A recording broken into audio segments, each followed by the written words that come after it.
Last minute changes, आखिरी moment पे अगर कुछ बदलाव किया जाए तो कितना भारी पड़ सकता है, वो आज आपको इस कहानी के जरिए पता लगेगा। ये कहानी है 1912 की। ये कहानी है 37 साल के डेविड ब्लेयर की। डेविड ब्लेयर जो थे वो एक एक ब्रिटिश कंपनी के साथ काम करते थे जिसका नाम था व्हाइट स्टार लाइन। ये एक शिपिंग कंपनी थी और इसमें बहुत तजुर्बेकार होने के बाद मौका मिला था डेविड ब्लेयर को कि वो अलग अलग कार्गो शिप से लेकर तमाम वो शिप्स जो कि ट्रैवल करती थी यूके से अमेरिका, इन तमाम शिप्स पे वो नेविगेशन के काम में आते थे। वो एक सुपरवाइजर थे और लगातार अपने करियर में ग्रो कर रहे थे। डेविड का एक सपना था कि वो एक दिन किसी बड़े जहाज को संभालेंगे, उसके नेविगेशन को देखेंगे, और वो मौका उन्हें मिला भी। फरवरी 1912 में ये मौका आया जब एक अनाउंसमेंट की गई, एक बहुत बड़ी शिप तैयार की गई है और ये बहुत लग्जरियस शिप है जिसमें कई सारे लोग ट्रैवल करेंगे और ये लोग जाएंगे बेलफास्ट से सीधा न्यूयॉर्क सिटी। इसके लिए पूरी तैयारियां हो चुकी थी और ये शिप जब बिल्ड हो रही थी तो इस दौरान डेविड ब्लेयर बहुत एक्साइटेड थे। उन्होंने अपनी फैमिली को खत लिख के बोला कि वो कुछ महीने कंस्ट्रक्शन साइट पर रहने वाले हैं, बेलफास्ट में रहने वाले हैं और वहां से वो ट्रैवल करेंगे साउथहैम्पटन, जो कि बीच में एक ब्रेक आएगा, और उसके बाद वहां पे लोग चढ़ेंगे शिप पे। Everything was set, everything was done. Belfast में 3 महीने लगे, उसके बाद ये शिप वहां से निकली और साउथहैम्पटन पहुंची। यहां पर लोगों को इस शिप में आना था, टिकट सारे बिक चुके थे, ये शिप भर चुकी थी।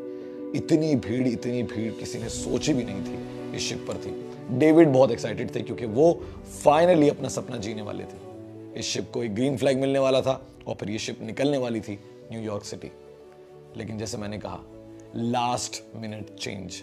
वो ये हुआ कि डेविड ब्लेयर से कहा गया व्हाइट स्टार लाइन के ओनर्स ने कि तुम्हारा तजुर्बा है लेकिन इतना भी नहीं कि तुम इतने बड़े जहाज को संभाल सको। वी रियली सॉरी, तुम्हें रिप्लेस किया जाता है। और रिप्लेस कर लिया गया। डेविड बहुत उदास था, कुछ बोल नहीं सकता था, लेकिन उसने अपने सारे क्रू मेंबर्स को बाय कहा, टेक केयर कहा और साथ ही साथ जो उनके रिप्लेसमेंट थे उन्हें ऑल द बेस्ट कह के वहां से चल दिए।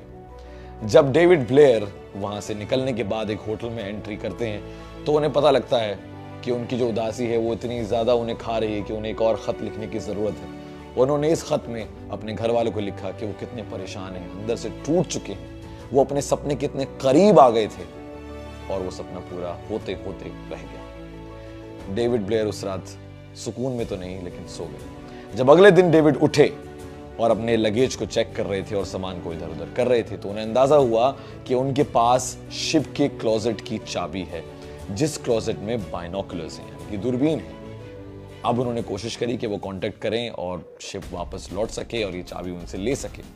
उधर उस शिप पे जो निकल चुकी थी ऑलरेडी, उन्हें भी अंदाजा हो गया था कि नई शिप है, चाबी किसके पास हो सकती है, डेविड के पास ही होगी। पर उन्होंने कहा कि नहीं यार, इतनी जरूरत नहीं है, पड़ेगी भी नहीं, इट्स ओके। डेविड अपनी लाइफ में आगे बढ़े और ये शिप 5 दिन की जर्नी के लिए निकल पड़ी, साउथहैम्पटन से न्यूयॉर्क। लेकिन उसके बाद हुआ एक हादसा। ये शिप टकराई एक आइसबर्ग से। ये शिप यानी कि टाइटैनिक। जब ये टकरा गई तो बहुत लोग मारे गए।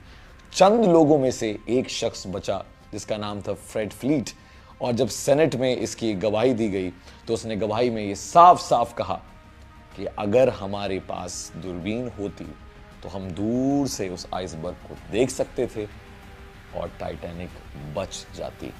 This was really really shocking. David Blair को जब ये बात पता लगी तो उनको एक गम भी था और एक खुशी भी।